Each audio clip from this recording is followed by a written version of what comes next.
வக்கீலு, doctor, அரசியல்வாதி, army அப்படின்னு நம்ம பார்க்க வேண்டாம், போலீஸ்ன்னு.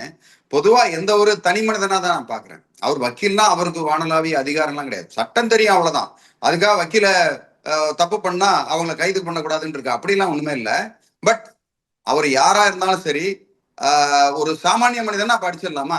ஒரு ரோட்ல ஒரு ஒரு சாதாரண ஒரு பாவப்பட்ட ஜீவன் இருக்காருன்னு வச்சுக்கோங்களேன், அவங்கள வந்து அடிச்சிட முடியுமா? அவர் கேட்க கூடாதா? என் வண்டி ஏன்பா இடிச்ச அப்படின்னு கேட்கறது கூட அவருக்கு உரிமை இல்லையா? கேட்டாலே அடிப்பேன் அப்படின்றது வந்து அது மாபெரும் தவறுங்க. அது அதை வந்து மக்கள் பார்த்துக்கிட்டு இருக்காங்க எல்லாரும். ஓகே, மக்களுக்கு எல்லாம் தெரியும் கிளியரா. மக்கள்லாம் வந்து இந்த மாதிரி ஜாதி பாகுபாடெல்லாம் பார்த்தெல்லாம் இருக்கிறது இல்ல. மக்களுக்கு தெரியும். அவன் நல்லவனா நல்லவன் சொல்லுவாங்க, அவன் எந்த ஜாதியா இருந்தாலும் சரி. கெட்டவனா கெட்டவன் சொல்லுவாங்க, சொந்தக்காரனா இருந்தாலும் அது சொல்லுவாங்க. மக்களுக்கு வந்து அது தெரியும். அதனால மக்களா பார்த்து, மக்கள்ன்றது வந்து எல்லா ஜாதியில இருக்கவங்களும் மக்கள் நான் சொல்லுவேன். அந்தந்த ஜாதியில இருக்கவங்க நம்ம அந்த இடத்துல சொல்லல.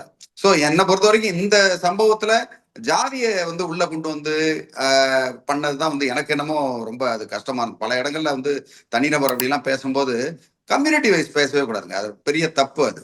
ஓகே, இப்ப எத்தனை காலத்துல இதெல்லாம் வந்து பேசிக்கிட்டே இருப்பாங்க, இப்படிலாம் பேசக்கூடாது. ரைட்டு, நன்றி, வணக்கம்.